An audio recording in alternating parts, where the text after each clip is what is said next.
ಈ ಕೊಲೆಯನ್ನ ಮಾಡಿರ್ತಕ್ಕಂಥ ಅನಿಲ್ ಕುಮಾರ್ ಏನಿದ್ದಾನೆ, ಅವನು ಎಷ್ಟು ಅಪರಾಧವನ್ನ ಮಾಡಿದಾನೋ ಅಷ್ಟೇ ದೊಡ್ಡ ಅಪರಾಧವನ್ನ ಪೊಲೀಸ್ ಇಲಾಖೆ ಕೂಡ ಮಾಡಿದೆ. ಇದು ಕೊಲೆ ಅಲ್ಲ, ಆತ್ಮಹತ್ಯೆ ಅಂತ ಬಂದಿದೆ ಅಂತಂದ್ರೆ ಇವರ ಜವಾಬ್ದಾರಿಯನ್ನ ಸರ್ಕಲ್ ಇನ್ಸ್ಪೆಕ್ಟರ್ ಕೂಡ ಹೊರಬೇಕು ಮತ್ತು ಅವರು ಕೂಡ ಸಸ್ಪೆಂಡ್ ಆಗಬೇಕು. ಹೊರಗಡೆ ಹೊಲದತ್ರ ಜಯಕುಮಾರನ್ನ ಕೊಲೆ ಮಾಡಿದ್ರೆ ಸ್ಟೇಷನ್ ಒಳಗಡೆ ಈ ಕೇಸನ್ನ ಕೊಲೆ ಮಾಡಿದಾರೆ. ಈ ಪೊಲೀಸ್ನವ್ರಿಗೆ ಆ ಪ್ರಕರಣದ ಗಂಭೀರತೆ ಇಲ್ಲ ಅಂತಂದ್ರೆ ಇವರು ಪೊಲೀಸ್ ಇಲಾಖೆಯಲ್ಲಿ ಮುಂದುವರಿಯೋಕೆ ಲಾಯಕ? ಇವರು ಖಂಡಿತ ಲಾಯಕಲ್ಲ, ನಾಲಾಯಕಳಿವರು.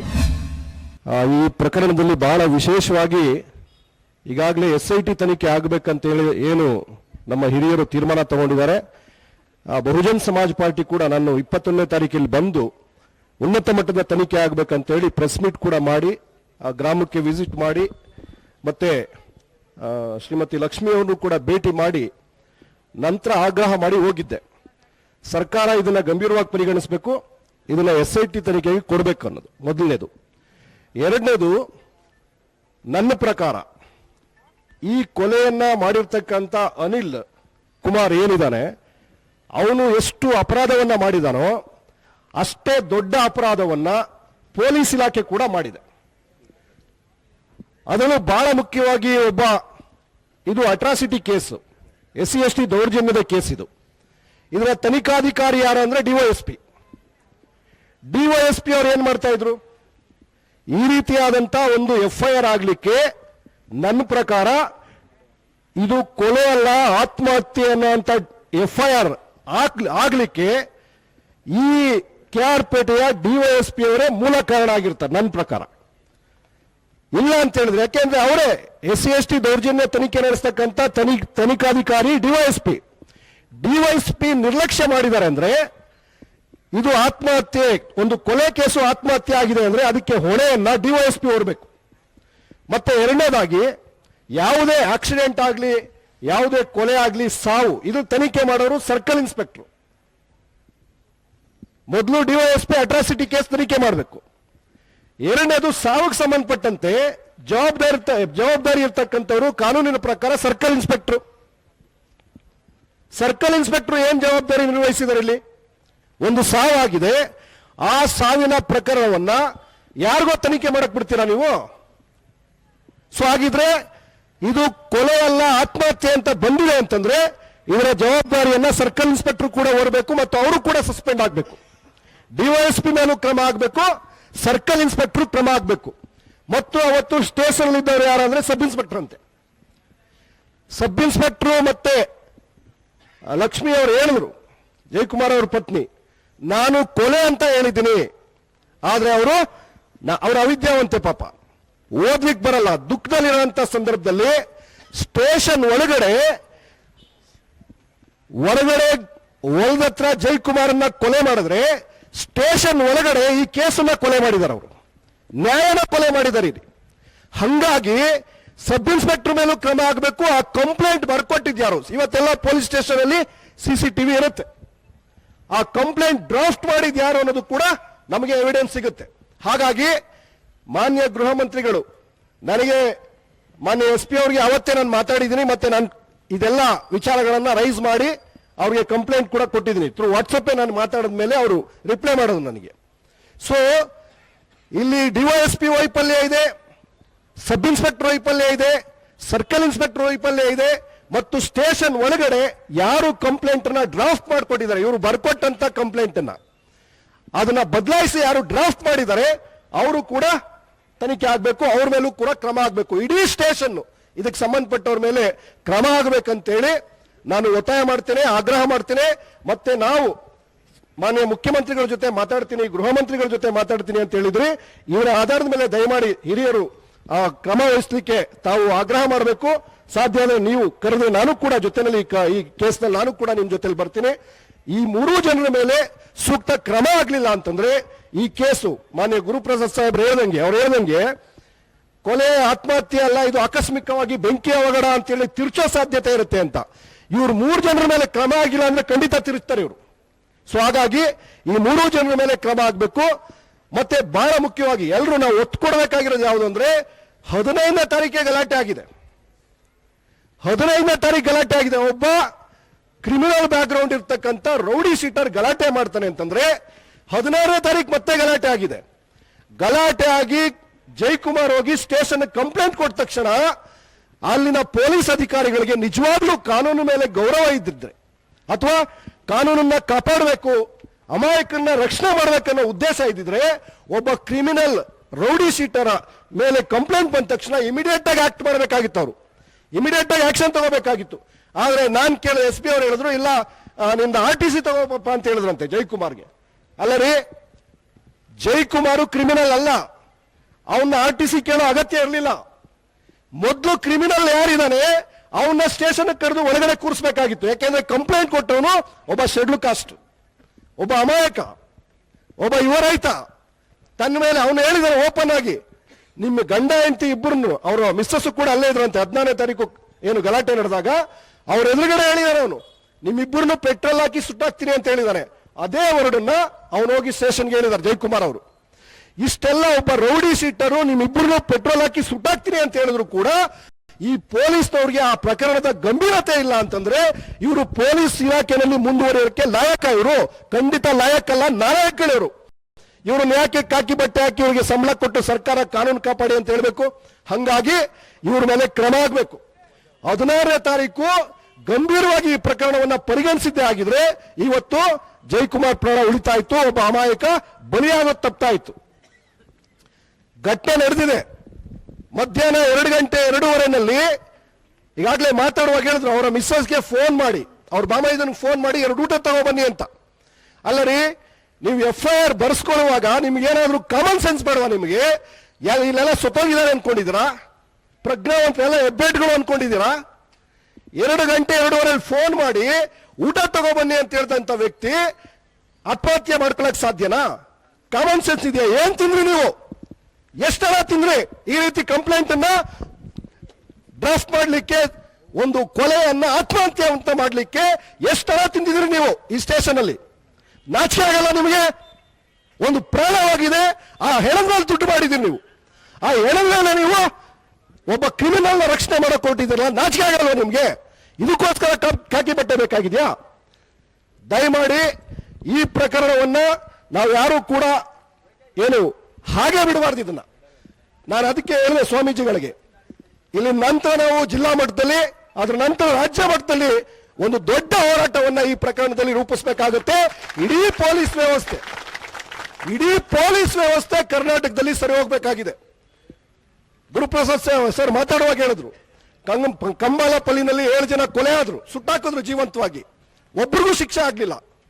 ನೋಡಿ, ದುರಂತ ಏನಂದ್ರೆ ಆವತ್ತು ಗೃಹ ಮಂತ್ರಿ ಆಗಿದ್ದು ಮಾನ್ಯ ಮಲ್ಲಿಕಾರ್ಜುನ್ ಖರ್ಗೆ ಕಾಂಗ್ರೆಸ್ ಸರ್ಕಾರ. ಇವತ್ತು ಜಯಕುಮಾರ್ ಜೀವಂತವಾಗಿ ಸುಟ್ಟೋಗಿದ್ದಾರೆ.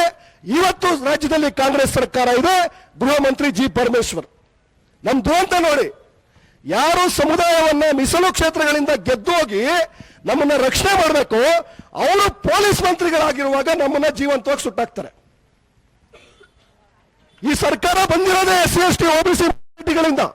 90% ಮುಸಲ್ಮಾನರು ಓಟ್ ಹಾಕಿದ್ದಾರೆ, 85% SC/STಗಳು ಓಟ್ ಹಾಕಿದ್ದಾರೆ. ಇಷ್ಟು ಓಟ್ ತಗೊಂಡು ಇವರು ಮಾನ ಪ್ರಾಣ ರಕ್ಷಣೆ ಮಾಡಕ್ಕಾಗಲ್ಲ ಅಂತಂದ್ರೆ ಇವ್ರು ಯಾಕಪ್ಪ ಸರ್ಕಾರ ನಡೆಸಬೇಕು? ಪೊಲೀಸ್ ಇಲಾಖೆ, ಪೊಲೀಸ್ ಸ್ಟೇಷನ್ ಒಳಗಡೆ ಒಂದು ಕೊಲೆ ಆತ್ಮಹತ್ಯೆ ಅಂತ ಬದಲಾಗುತ್ತೆ ಅನ್ನೋದಾದ್ರೆ ಈ ಸರ್ಕಾರ ಹಾಕಿರ್ಬೇಕು? ನಾವು ಆಲೋಚನೆ ಮಾಡಬೇಕು. ಸೊ ಇಂಥ ದೌರ್ಜನ್ಯವನ್ನ, ಇದು ಜಯಕುಮಾರ್ಗೆ ಅನಿಲ್ ಕೊಲೆ ಮಾಡಿದ್ದೆಷ್ಟು ಮುಖ್ಯ ಆಗುತ್ತೋ, ಏನು ಗಂಭೀರನೋ, ಈ ಪ್ರಕರಣ ಆತ್ಮಹತ್ಯೆ ಅಂತ ಕೊಲೆ ಹೋಗಿ ಆತ್ಮಹತ್ಯೆ ಅಂತ ದಾಖಲಾಗಿರೋದು ಕೂಡ ಅಷ್ಟೇ ಕ್ರಿಮಿನಲ್ ಅಪರಾಧ ಆಗಿದೆ ಇದು. ಸೊ ಹಾಗಾಗಿ ನಾನೀಗಾಗಲೇ ಅನ್ಕೊಂಡಿದ್ದೆ ಇಷ್ಟೊತ್ತಿಗಾಗಲೇ ಈ ಪೊಲೀಸ್ನವ್ರ ಮೇಲೆ ಕ್ರಮ ಆಗುತ್ತೆ ಅಂತ. ನನಗೆ ಗೊತ್ತಿಲ್ಲ ಮಾನ್ಯ SP ಅವ್ರನ್ನ ಯಾರು ತಡೆದಿದ್ದಾರೆ ಇವ್ರ ಮೇಲೆ ಕ್ರಮ ತಗೊಳ್ಳಕ್ಕೆ ಅಂತೇಳಿ, ಯಾರು ತಡೆದಿದ್ದಾರೆ ಅಂತ ನನಗೆ ಗೊತ್ತಿಲ್ಲ. ಜಿಲ್ಲಾ ಮಂತ್ರಿಗಳು ತಡೆದವ್ರ, ಮಾನ್ಯ ಚಲರಾಯಸ್ವಾಮಿ ಅವರೇನಾದ್ರು ತಡೆದವ್ರ, ಅಥವಾ ರಾಜ್ಯದ ಮುಖ್ಯಮಂತ್ರಿ ತಡೆದವ್ರ? ಯಾರು ತಡೆದಿದ್ದಾರೆ ಇವ್ರ ಮೇಲೆ? ಈ ಪೊಲೀಸ್ನವ್ರ ಮೇಲೆ ಎಂತೆಂತ ಗಟ್ಟೆ, ಸಣ್ಣ ಪುಟ್ಟ ಕಾರಣಕ್ಕೆ ಪೊಲೀಸ್ನವ್ರನ್ನ ಸಸ್ಪೆಂಡ್ ಮಾಡ್ತಾರೆ. ಸಣ್ಣ ಪುಟ್ಟ ಕಾರಣಕ್ಕೆ ಸಸ್ಪೆಂಡ್ ಮಾಡಿ, ಮೊದಲು ಸಸ್ಪೆಂಡ್ ಮಾಡಿ ಆಮೇಲೆ ತನಿಖೆ ಮಾಡ್ತಾರೆ. ಈ ಪ್ರಕರಣದಲ್ಲಿ ವಜನೆ ಮಾಡಬೇಕು, ಸಸ್ಪೆಂಡ್ ಅಲ್ಲ, ವಜನೆ ಮಾಡಬೇಕು ಅಂತ ಪ್ರಕರಣ ಇದು. ಆದ್ರೂ ಕೂಡ ಇವತ್ತಿನವರೆಗೆ ಇವ್ರ ಮೇಲೆ ಕ್ರಮ ಆಗಲ್ಲ ಅಂದ್ರೆ ಯಾರು ತಡೆದಿದ್ದಾರೆ? ಮಾನ್ಯ ಗೃಹ ಮಂತ್ರಿಗಳು ಉತ್ತರ ಹೇಳಬೇಕು. ಪೊಲೀಸ್ ಮಂತ್ರಿ ನೀವೇನಾ ಅಥವಾ ಬೇರೆ ಯಾರು ಕ್ರಿಮಿನಲ್ ಈ ಇಲಾಖೆಯನ್ನು ನಡೆಸ್ತಾವ್ರ ಅಂತ. ಯಾಕೆಂದ್ರೆ ಕ್ರಿಮಿನಲ್ಗಳು ಮಾತ್ರ ಕ್ರಿಮಿನಲ್ ರಕ್ಷಣೆ ಕೊಡೋದು, ಹೌದ್ ತಾನೆ? ಒಬ್ಬ ಕ್ರಿಮಿನಲ್ ಮತ್ತೊಬ್ಬ ಕ್ರಿಮಿನಲ್ಗೆ ರಕ್ಷಣೆ ಕೊಡ್ತಾನೆ. ಹಾಗಿದ್ರೆ ಈ ಪ್ರಕರಣದಲ್ಲಿ ಯಾವ ಕ್ರಿಮಿನಲ್ಲು ಅನಿಲ್ ಕುಮಾರ್ ಅಂತಕ್ಕಂಥ ಕ್ರಿಮಿನಲ್ನ ರಕ್ಷಣೆ ಮಾಡಲಿಕ್ಕೆ ಇದನ್ನ ಆತ್ಮಹತ್ಯೆ ಅಂತ ಅನ್ನಬೇಕಾಗಿದೆ ನಮಗೆ. ಸೊ ಹಾಗಾಗಿ ಈ ಪ್ರಕರಣದಲ್ಲಿ ರಾಜಿ ಆಗೋ ಪ್ರಶ್ನೆ ಇಲ್ಲ. ಮತ್ತೆ ನಮ್ಮ ಸ್ವಾಮೀಜಿಯವರು ಹೇಳಿದ್ರು, ಎಷ್ಟು ತರಾತುರಿನಲ್ಲಿ ನೀವು ದಲಿತ ಮುಖಂಡರುಗಳೆಲ್ಲ ಇದ್ರಿ, ಸಾಕ್ಷಿಯಾಗಿದ್ರು ಅಂತ ಹೇಳಿದ್ರು. ನಾನು ಬಂದಿದ್ದಾಗಲೂ ಕೂಡ ಹೇಳಿದ್ರು, ಎಲ್ಲ ಮುಖಂಡರು ಮುಂದೆನೇ ಆಗಿದೆ. ಇಷ್ಟು ಸಲೀಸಾಗಿ ದಲಿತ ಮುಖಂಡರಿರುವಾಗ್ಲೇನೆ ಒಂದು ಬಾಡಿ ಒಂದು ಕೊಲೆ ಆಗಿರ್ತಕ್ಕಂಥದ್ದು, ಆತ್ಮಹತ್ಯೆ ಅಂತ ಕೇಸ್ ದಾಖಲಾಗಿ ಅದನ್ನ ನೋಡಿ, ಅವನೇನೋ ಸಮಾಜ ಕಲ್ಯಾಣ ಇಲಾಖೆ ಎಡಿ ಇದಾನಂತೆ, ಎಡಿ ಅವನು ಅಸಿಸ್ಟೆಂಟ್ ಡೈರೆಕ್ಟ್ರು ಅವನಿದ್ದಾರೆ. ಬಾಡಿ ಡೆಡ್ ಬಾಡಿಯನ್ನ ಬರ್ನ್ ಮಾಡುವಾಗ ಯಾರು ಅವನ ಹೆಸರೇನು? ದಿವಾಕರ್ ಅಂತ. ನೋಡಿ, ಒಬ್ಬ ಸಮಾಜ ಕಲ್ಯಾಣ ಇಲಾಖೆಯ ಅಸಿಸ್ಟೆಂಟ್ ಡೈರೆಕ್ಟರ್ ಉಪನಿರ್ದೇಶಕ ಅವನು ನಿಂತ್ಕೊಂಡು ಡೆಡ್ ಬಾಡಿಯನ್ನ ಸುಡಿಸಿದ್ದಾನೆ. ಸೊ ನಾನೇನ್ ಹೇಳ್ತೀನಿ ಅಂದ್ರೆ ಇದಕ್ಕೆ ಸರ್ಕಾರನೇ ಇನ್ವಾಲ್ವ್ ಆಗಿದೆ ಅಂತ. ಹೆಂಗ್ ಸುಟ್ರು ಇದನ್ನ? ಬಾಡಿನ ಶವ ಸಂಸ್ಕಾರ ಮಾಡಬೇಕಾಯ್ತು, ಉಳಬೇಕಾಗಿತ್ತು. ಉಳದ ಬದಲು ಸುಡಿಸಿದ್ದಾರೆ ಅಂತಂದ್ರೆ ಇದು ಪಕ್ಕಾ ಕ್ರಿಮಿನಲ್ ಆಗ್ತಿದ್ದು, ಪಕ್ಕಾ ಕ್ರಿಮಿನಲ್ ಆಲೋಚನೆ ಇದು. ಸಾಕ್ಷಿ ನಾಳೆ ನಮ್ಮ ಹೋರಾಟದಿಂದ ಮತ್ತೆ ಬಾಡಿಯನ್ನ PM ಮಾಡಬೇಕಾದ್ರೆ PM ಮಾಡಬೇಕಾಗುತ್ತೆ, ಪೋಸ್ಟ್ ಮಾರ್ಟಮ್ ಮಾಡಬೇಕಾಗುತ್ತೆ ಅಂತಕ್ಕಂಥ ದುರುದ್ದೇಶದಿಂದ ಮಾಡಿಸ್ತಾರೆ ಇವರು ಅಂತೇಳಿ ಬಾಡಿಯನ್ನ ಸುಡಿಸಿದ್ದಾರೆ ಇವರು. ಅಂದ್ರೆ ಸಮಾಜ ಕಲ್ಯಾಣ ಇಲಾಖೆ ಅಸಿಸ್ಟೆಂಟ್ ಡೈರೆಕ್ಟರ್ ಅವರು ಕ್ರಿಮಿನಲ್ಲೇ ಇದ್ರಲ್ಲಿ, ಆತನ ಮೇಲೂ ಕೂಡ ಕ್ರಮ ಆಗಬೇಕು. ಯಾಕೆಂದ್ರೆ ಡೆಡ್ ಬಾಡಿಯನ್ನ ಸುಡೋವ್ರಿಗೆ ಅವನು ಸ್ಪಾಟ್ ಅಲ್ಲಿ ಇದ್ದಾನೆ. ಅದ್ರ ಅರ್ಥ ಏನು? ಸರ್ಕಾರನೇ ಮುಂದೆ ನಿಂತು ಸುಡಿಸಿದೆ ಅಂತ. ಸೊ ಹಾಗಾಗಿ ಈ ಪ್ರಕರಣವನ್ನ ನಾವ್ಯಾರು ಕೂಡ ಏನು ಸರಳವಾಗಿ ತಗೊಂಡಿಲ್ಲ. ದಯಮಾಡಿ ನಮ್ಮೆಲ್ಲ ಹೋರಾಟಗಾರರಿಗೆ ನಾನು ಮನವಿ ಮಾಡ್ಕೋತೀನಿ, ಈ ಪ್ರಕರಣ ಕಂಬಾಲಪಲ್ಲಿಯ ಪ್ರಕರಣ ತರ ಸಾಕ್ಷಿ ಇಲ್ದೇನೆ ಆರೋಪಿಗಳು ಬಚಾವಾಗಬಾರದು. ಇದು 78 ವರ್ಷ ಆಗಿದೆ ಈ ದೇಶಕ್ಕೆ ಸ್ವಾತಂತ್ರ್ಯ ಬಂದು, 75 ವರ್ಷ ಆಗಿದೆ ಸಂವಿಧಾನ ಜಾರಿಯಾಗಿ. ಈ ಕಾಲಘಟ್ಟದಲ್ಲಿ ಇಷ್ಟೆಲ್ಲ ಹೋರಾಟಗಾರ ಇರುವಂತ ಕಾಲಘಟ್ಟದಲ್ಲಿ, ಇಷ್ಟೆಲ್ಲ ಎಚ್ಚರವಾಗಿರ್ತಕ್ಕಂಥ ಕಾಲಘಟ್ಟದಲ್ಲಿ ಪೊಲೀಸ್ ಸ್ಟೇಷನ್ ಒಳಗಡೆ ಕೊಟ್ಟಂತ ಕಂಪ್ಲೇಂಟ್ ಅನ್ನ ತಿಳಿಸ್ತಾರೆ ಅಂದ್ರೆ ಅವ್ರಿಗೇನು ಯಾವ ಕಾನೂನು ಮೇಲೆ ಭಯ ಇದೆ? ನಾವು ಕಾಕಿ ಹಾಕೊಂಡಿದೀವಿ ಅಂದ ಕ್ಷಣಕ್ಕೆ ಏನ್ ಬೇಕಾದ್ರೂ ಮಾಡ್ಬೋದಂತನಾ? ಸೊ ಇದಕ್ಕೆ ಇತಿಶ್ರೀ ಆಡಬೇಕಾಗಿದೆ. ಸೊ ಹಾಗಾಗಿ ಈ ಪ್ರಕರಣ ಬಹಳ ಗಂಭೀರವಾದಂತ ಪ್ರಕರಣ. ಮಾನ್ಯ ಜಿ ಪರಮೇಶ್ವರ್ ಅವರು ಪೊಲೀಸ್ ಮಂತ್ರಿಗಳು, ನಿಮ್ಮ ಮೇಲೆ ಏನೇ ನಿಮ್ದು ಯಾವುದೇ ಜಂಜಾಟಗಳು ಇರ್ಬೋದು, ಆದ್ರೆ ಇಲ್ಲಿ ಒಬ್ಬ ಅಮಾಯಕ ದಲಿತ ರೈತನ ಪ್ರಾಣ ಹೋಗಿದೆ. ಸೊ ಈ ಪ್ರಕರಣದಲ್ಲಿ ಇಡೀ ಪೊಲೀಸ್, ಈ ಏನು KR-ಪೇಟೆಯ ಗ್ರಾಮಾಂತರ ಠಾಣೆಯ ಇಡೀ ಪೊಲೀಸ್ ವ್ಯವಸ್ಥೆ ಸಂಪೂರ್ಣವಾಗಿ ನೆಗೆಟಿವ್ ಆಗಿ, ಅಂದ್ರೆ ಈ ಪ್ರಕರಣದಲ್ಲಿ ನಿಷ್ಕ್ರಿಯರಾಗಿ ಸಂಪೂರ್ಣವಾಗಿ ಅಪರಾಧಿಯ ಪರವಾಗಿ, ಒಬ್ಬ ರೌಡಿ ಶೀಟರ್ ಕ್ರಿಮಿನಲ್ ಪರವಾಗಿ ನಿಂತಿದೆ ಅಂತನ್ನೋದಾದ್ರೆ ನಿಮಗೆ ಗೌರವ ಬರುತ್ತಾ? ಆತ ಪೋಸ್ಕೋ ಕಾಯ್ದೆ ಅಡಿಯಲ್ಲಿ ಜೈಲಿಗೆ ಹೋಗಿ ಬಂದಿದ್ದಾನೆ, 2-3 ಕೇಸಲ್ಲಿ ಜೈಲಿಗೆ ಹೋಗಿ ಬಂದಿದ್ದಾನೆ. ಅವತ್ತು 16ನೇ ತಾರೀಕು ಗಲಾಟೆ ಮಾಡಿದಾಗ ಅವ್ರಿಗೆ ಎದುರಿಸಿದ್ದಾನೆ, ನಾನಾಗ್ಲೇ ಮಂಡ್ಯ ಜೈಲು ಎಲ್ಲ ನೋಡ್ಬಿಟ್ಟಿದ್ದೀನಿ ಅಂತ ಹೇಳಿದ್ದೀನಿ ಪಾಪ ಎಮ್ಮನಿಗೆ. ಇಷ್ಟು ಧೈರ್ಯವಾಗಿ ಅವ್ನು ಮಾತಾಡ್ತಾನೆ ಅಂತ ಹೇಳಿದ್ರೆ ನೀವು ಪೊಲೀಸ್ನವರ, ನಿಮಗೆ ನಾಚಿಕೆ ಆಗ್ಬಾರ್ದು? ಒಬ್ಬ ಕ್ರಿಮಿನಲ್ಲು ನಾನು ಪೊಲೀಸ್ನವ್ರು ನೋಡಿದ್ದೀನಿ, ನಾನು ಜೈಲ್ ನೋಡಿದ್ದೀನಿ ಅಂತ ಹೇಳ್ತಾರೆ ಅಂತಂದ್ರೆ ನಿಮ್ಮ ಮೇಲೆ ಯಾವ ಭಯ ಇದೆ? ಸೊ ಇಂಥ ಅವಿವೇಕಿಗಳನ್ನ ಮೊದಲು ವಜಾನೆ ಮಾಡಬೇಕು, ಇವ್ರ ಬಗ್ಗೆ ಸೂಕ್ತ ತನಿಖೆ ಆಗಬೇಕು. ಅನಿಲ್ ಕುಮಾರ್ ಜೊತೆಗೆ DYSP, circle inspector, sub inspector, ಮತ್ತೆ ಈ ಕಂಪ್ಲೇಂಟ್ ಬರೆದವನು, ನನಗೆ ಯಾರೋ ಹೇಳ್ತಾ ಇದ್ರು, ಅವನ್ಯಾರೋ ವೈರ್ಮುಡಿ ಅನ್ನೋನು ಇದ್ದಾನೆ, ಅವನೇ ದೊಡ್ಡ ಕ್ರಿಮಿನಲ್ ಆ ಸ್ಟೇಷನ್ ಅಲ್ಲಿ ಅಂತಿಲ್ಲ, 15 ವರ್ಷದಿಂದ ಇದ್ದಾನೆ ಅಂತ ಆ ಸ್ಟೇಷನ್ ಅಲ್ಲಿ, ಆ ವೈರ್ಮುಡಿ ಅಂತ. ಮೋಸ್ಟ್ ಪ್ರಾಬಲಿ ಅವನೇ ಕಂಪ್ಲೇಂಟ್ ಡ್ರಾಫ್ಟ್ ಮಾಡಿಕೊಟ್ಟಿರ್ತಾನೆ ತಿರುಚಿ. ಸೊ ಹಾಗಾಗಿ ಈ ಎಲ್ಲ ಪ್ರಕರಣವನ್ನ ಸಮಗ್ರ ತನಿಖೆಗೆ ಒಳಪಡಿಸಬೇಕು ಅಂತ ಹೇಳ್ತಾ ಈ ಸಂದರ್ಭದಲ್ಲಿ ನನಗೆ ಮಾತಾಡ್ಲಿಕ್ಕೆ ಅವಕಾಶ ಮಾಡಿಕೊಟ್ಟಂತ ತಮ್ಮೆಲ್ಲರಿಗೂ ವಂದಿಸಿ, ಈ ಕುಟುಂಬಕ್ಕೆ 50 ಲಕ್ಷ 25 ಲಕ್ಷ ಅಲ್ಲ, ನನ್ನ ಪ್ರಕಾರ ಜೀವಂತವಾಗಿ ಸುಟ್ಟಾಕಿದ್ದಾರೆ. 2 ಮಕ್ಕಳು ಪಾಪ, ಒಂದು 3 ವರ್ಷ, ಒಂದೊಂದು 5 ವರ್ಷದ್ದು. 50 ಲಕ್ಷ ಪರಿಹಾರ ಕೊಡಬೇಕು, ಸರ್ಕಾರಿ ಉದ್ಯೋಗ ಕೊಡಬೇಕು. ಮತ್ತೆ ಏನು ಈ ಫಾರಂ ನಂಬರ್ 57 ಹಾಕೊಂಡಿದ್ದಾರೆ, ಇನ್ನು 2.5 ಎಕರೆ, ಅದಕ್ಕೆ ಸೇರಿಸಿ 5 ಎಕರೆ ಜಮೀನನ್ನು ಆ ಕುಟುಂಬಕ್ಕೆ ಕೊಡಬೇಕು. ಸಂಪೂರ್ಣವಾಗಿ ಆ ಕುಟುಂಬಕ್ಕೆ ರಕ್ಷಣೆ ಸಿಗಬೇಕು.